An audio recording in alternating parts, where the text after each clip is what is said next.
जय महाराज विद्यार्थी मित्रों, धोरण 6 में गणित विषय में प्रकरण नंबर 10 मापन में आपणे स्वाध्याय 10.1 जोई रह्या छीए। बराबर, तो आपणे स्वाध्याय 10.1 में दाखला नंबर 10 जे छे त्यांथी बाकी छे। बराबर, तो संख्या आपणे शुं आपी छे कि नियमित पंचकोणनी परिमिति 100 सेंटीमीटर छे, तेनी दरेक बाजुनी लंबाई केटली हशे। बराबर, अहींया आपणने परिमिति आपी दीधी छे, तो आपणे शुं शोधवानुं छे, तेनी दरेक बाजुनी लंबाई जे छे ए शोधवानी छे।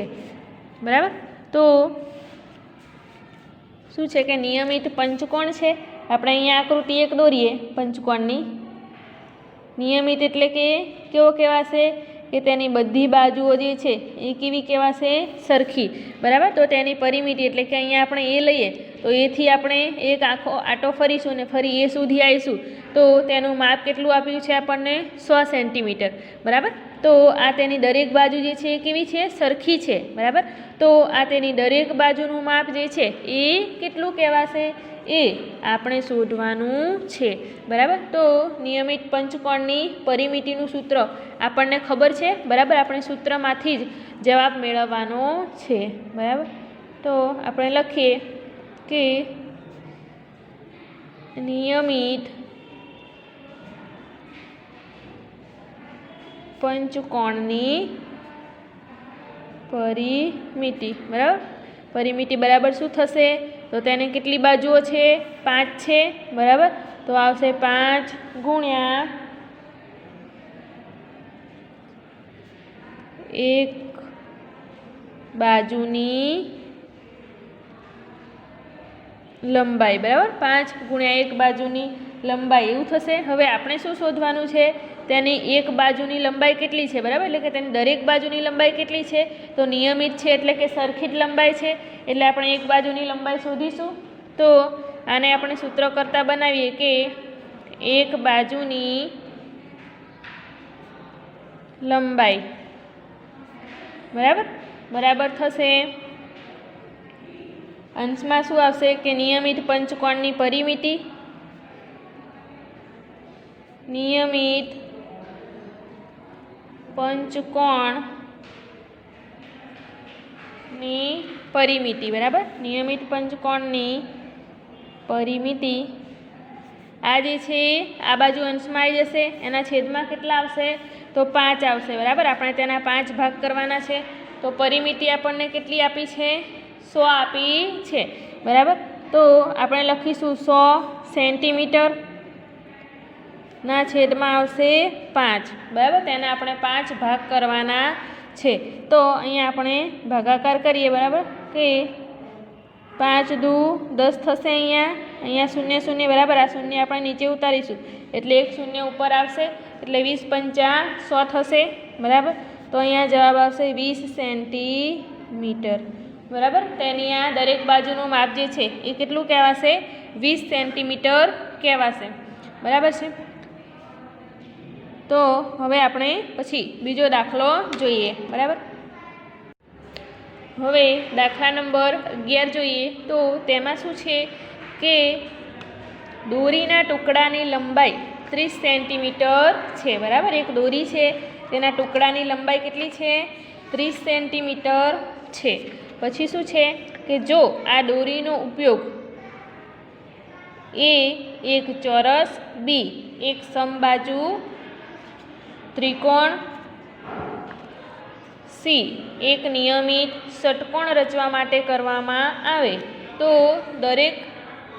दरेक आकृतिमां एक बाजुनी लंबाई केटली थशे। बराबर, एक दोरी छे केटला मापनी छे, 30 सेंटीमीटरनी छे। बराबर, तो 30 सेंटीमीटरमांथी आपणे शुं शुं बनाववानुं छे, तो एक चौरस बनाववानो छे, एक समबाजु त्रिकोण अने एक नियमित षटकोण। बराबर, तो आ आपणे बनावीशुं, तो दरेकमां एक बाजुनी लंबाई केटली आवशे ए आपणे शोधवानुं छे।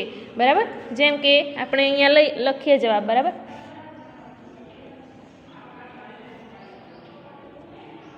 दोरीनी लंबाई। बराबर, लंबाई एटले अहींया शुं लेवानुं छे, आपणे परिमिति। बराबर, પરિમિતિ કુલ આપણને આપી દીધી છે આ દરેક આકારની, બરાબર. કેટલી આપી છે? 30 સેન્ટીમીટર. હવે આ 30 સેન્ટીમીટરનો ઉપયોગ કરીને આપણે શું બનાવવાનું છે? તો એક ચોરસ, બરાબર. અહીંયા આપણે ચોરસ દોરીએ તો બરાબર આ ચોરસની પરિમિતિ કેટલી કહેવાશે? 30 સેન્ટીમીટર. તો આપણે શું શોધવાનું છે કે આ ચોરસની એક બાજુનું માપ કેટલું થશે? બરાબર. આપણે એના સૂત્ર પરથી જ જવાનું છે. તો ચોરસની પરિમિતિનું સૂત્ર શું છે? ચોરસની પરિમિતિ બરાબર સૂત્ર શું આવશે? તો સૂત્ર છે 4 ગુણ્યા એક બાજુની લંબાઈ, બરાબર. તો અહીંયા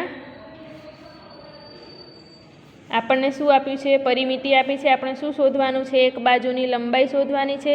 તો એને આપણે સૂત્ર કરતા બનાવીશું. તો એક બાજુની લંબાઈ બરાબર આવશે ચોરસની પરિમિતિ, બરાબર. ચોરસની પરિમિતિ આપણે અંશમાં મૂકીશું. તેના આપણે કેટલા ભાગ કરવાના છે? 4 ભાગ કરીશું, બરાબર. આ 30ના એટલે એક બાજુનું માપ આપણને મળશે. તો ચોરસની પરિમિતિ એના છેદમાં આવશે 4. પરિમિતિ કેટલી છે? 30 છે. 30ના છેદમાં 4, બરાબર. 30ના છેદમાં 4 આપણે કરીશું. તો આપણે ભાગાકાર કરીએ અહીંયા 30 ભાગ્યા 4, બરાબર. 4નો ઘડિયો તમને બધાને આવડે છે, બરાબર. શું થશે? 30 કરતાં નાની સંખ્યા આવે ત્યાં સુધી આપણે ગુણાકાર કરવાનો છે, બરાબર. 4 પંચા 20, 4 છંગ 24, 4 સાતું 28, બરાબર. અને 4 આઠું 32 વધી જશે એટલે 4 સત્તા 28 જવાબ આવશે, બરાબર. અહીંયા શૂન્યમાંથી 8 જશે નહીં એટલે શું કરવાનું છે? એક વધી લઈશું એટલે અહીંયા 10 થશે. અહીંયા રહેશે 2, બરાબર. 10માંથી 8 જાય તો કેટલા રહેશે? 2 રહેશે. હવે 4 વડે ભાગ ચાલશે નહીં એટલે આપણે શું કરીશું? અહીંયા એક શૂન્ય મૂકીશું તો અહીંયા આવશે પોઈન્ટ, બરાબર. હવે શું કેટલા વડે ભાગ ચાલશે? તો 4 પંચા 20, બરાબર. અહીંયા 0 0 થઈ જશે. તો અહીંયા જવાબ શું આવ્યો? કે 7.5 સેન્ટીમીટર, બરાબર. તો આ જે આકૃતિ છે તેની દરેક બાજુનું માપ કેટલું થશે? 7.5 સેન્ટીમીટર થશે, બરાબર. આપણે આ 30 જે છે એના 4 ભાગ કર્યા છે. એવી રીતે બી શું છે? તો બી છે કે એક સમબાજુ ત્રિકોણ, બરાબર. એક સમબાજુ ત્રિકોણ લેવાનો છે. એક સમબાજુ ત્રિકોણ, બરાબર. સમબાજુ ત્રિકોણ એટલે કે જેની બધી બાજુઓનું માપ કેવું હોય? સરખું હોય, બરાબર. અહીંયા આપણે એક ત્રિકોણ દોરીએ તો આ ત્રિકોણ જે છે એની પરિમિતિ પણ કેટલી આવશે? 30 જ આવશે, બરાબર. આપણે સૂત્ર મૂકીએ કે સમબાજુ ત્રિકોણની પરિમિતિ બરાબર શું આવશે?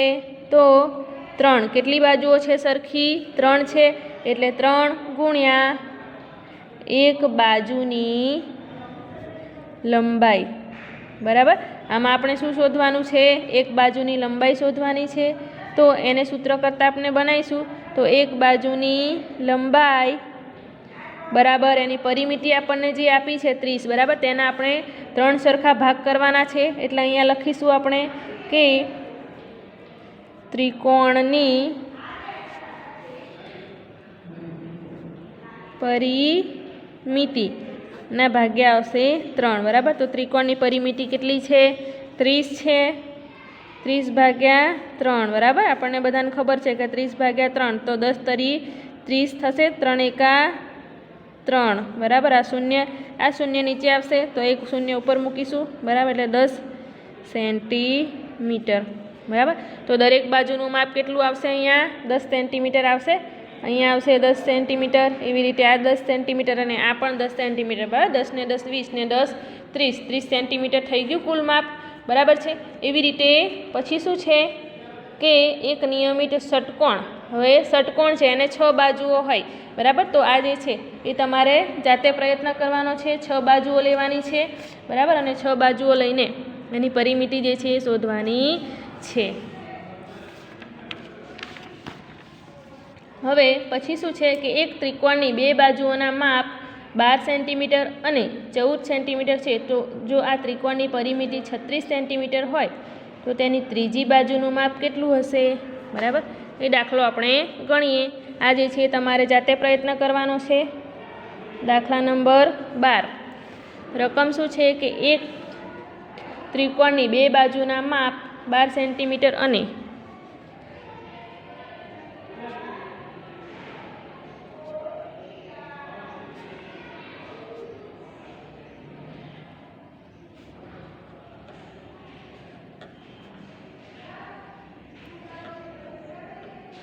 અને 14 સેન્ટીમીટર છે, બરાબર. 12 સેન્ટીમીટર અને 14 સેન્ટીમીટર છે. પછી શું કીધું છે, જો આ ત્રિકોણની પરિમિતિ 36 હોય, 36 સેન્ટીમીટર હોય તો તેની ત્રીજી બાજુનું માપ કેટલું, બરાબર. જો આ ત્રિકોણની પરિમિતિ 36 સેન્ટીમીટર હોય તો તેની ત્રીજી બાજુનું માપ કેટલું હશે, બરાબર. અહીંયા શું છે કે આપણને ત્રિકોણના 2 બાજુઓના માપ આપી દીધા છે, બરાબર. ઉદાહરણ તરીકે આપણે અહીંયા એક ત્રિકોણ દોરીએ. આવો એક ત્રિકોણ છે, બરાબર. તેની 2 બાજુઓના માપ કેટલા છે, તો ધારો કે આ 12 સેન્ટીમીટર છે અને આ 14 સેન્ટીમીટર છે. તો આપણે આ બાજુનું માપ શોધવાનું છે. તો આપણે કઈ રીતે શોધીશું, તો આપણને શું આપી દીધું છે, પરિમિતિ આપી દીધી છે, બરાબર. એટલે કે બધી બાજુઓના માપનો સરવાળો આપણને આપી દીધો છે 36, બરાબર. તો સિમ્પલ છે. આપણે શું કરીશું કે આમાંથી ત્રણેય બાજુ, આ 2 બાજુઓ જે છે એનો સરવાળો જે છે એ 36માંથી બાદ કરીશું, બરાબર. પહેલાં આપણે લખીએ કે ત્રિકોણની પરિમિતિ, બરાબર શું થશે, બધી બાજુઓના માપનો સરવાળો, બરાબર શું થશે, તો આવશે 12 સેન્ટીમીટર વત્તા 14 સેન્ટીમીટર વત્તા ત્રીજી બાજુ, બરાબર. ત્રીજી બાજુનું માપ આપણે શોધવાનું છે. તો અહીંયા થશે 12 સેન્ટીમીટર વત્તા 14 કેટલા થશે, તો 26 સેન્ટીમીટર થશે, બરાબર. 26 સેન્ટીમીટર વત્તા ત્રીજી બાજુ આપણે શોધવાની છે, બરાબર. હવે ત્રીજી બાજુ બરાબર શું કરીશું આપણે, આના બરાબર શું થશે, આના બરાબર પરિમિતિ થશે, પરિમિતિ થશે કુલ, બરાબર. તો પરિમિતિ કુલ કેટલી આપી છે આપણને, 36 આપી છે, 36 સેન્ટીમીટર આપી છે, બરાબર. આના બરાબર લખાશે 26 સેન્ટીમીટર વત્તા ત્રીજી બાજુ. હવે શું કરવાનું છે, આપણે ત્રીજી બાજુને સૂત્ર કરતાં બનાવીશું. અહીંયા ત્રીજી બાજુ બરાબર આવશે 36માંથી 26 આપણે બાદ કરીશું, બરાબર.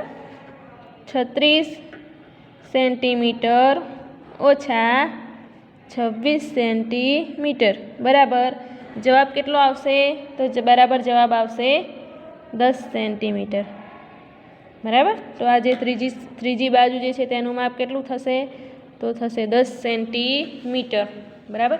આટલું તેનું માપ થશે.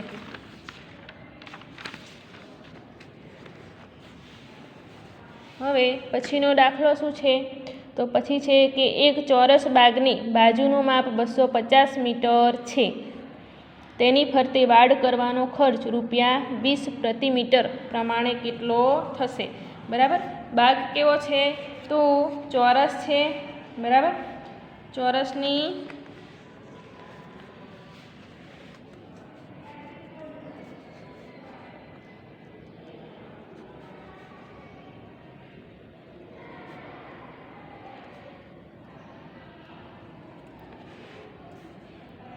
એક ચોરસ બાગની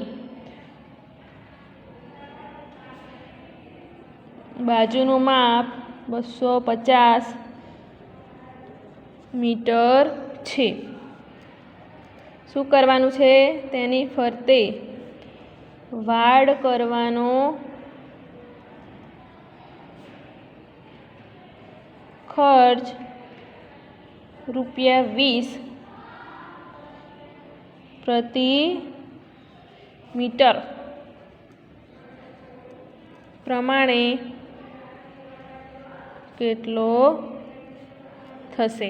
બરાબર. અહીંયા આપણને શું આપ્યું છે કે એક ચોરસ બાગની બાજુનું માપ. બરાબર. એક ચોરસ બાગ છે. બાગ કેવો છે? ચોરસ છે. હવે ચોરસની એક બાજુનું માપ આપ્યું છે એટલે આપણને ખબર છે કે ચોરસની બધી બાજુના માપ કેવા હોય? સરખા હોય. બરાબર. તો દરેક બાજુનું માપ કેટલું થશે? 250 થશે. બરાબર. તો આ તેની દરેક બાજુનું માપ છે 250 મીટર. હવે આપણે તેની પરિમિતિ પહેલાં શોધી લઈએ. આ તો આપણને ખાલી એક જ બાજુનું માપ આપ્યું છે. બરાબર. એવી રીતે દરેક બાજુનું માપ 250 મીટર છે તો આપણે તેની પરિમિતિ શોધવી પડશે. તો આપણે લખીએ કે ચોરસની પરિમિતિ બરાબર શું છે? 4 ગુણ્યા બાજુની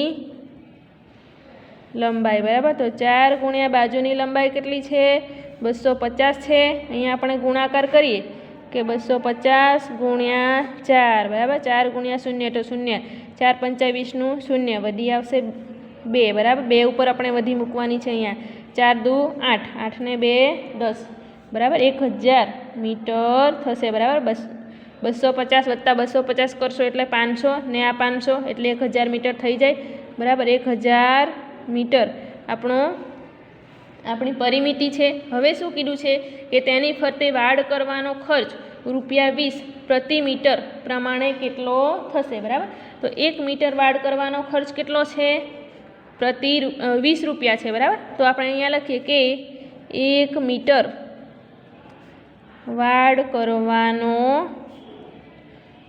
ખર્ચ બરાબર કેટલા રૂપિયા છે? ₹20. બરાબર. ₹20 છે. તો આપણે કેટલા મીટર વાડ કરવી પડશે? 1000 મીટર. બરાબર. તો 1000 મીટર વાડ કરવાનો ખર્ચ બરાબર પ્રશ્નાર્થ. એટલે આપણે શોધવાનું છે. શું કરીશું? ચોકડી ગુણાકાર 1000 ગુણ્યા 20. બરાબર. 1000 ગુણ્યા 20 કરીશું. બરાબર. હવે શું કરવાનું છે આપણે? 20 એકા 20. બરાબર. અને પાછળ જે શૂન્ય હોય એ આ રીતે મૂકી દેવાના. એટલે કેટલો ખર્ચ થશે? ₹20,000 ચોરસ બાગને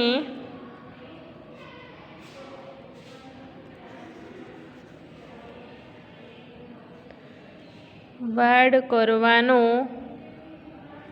ખર્ચ થશે. બરાબર.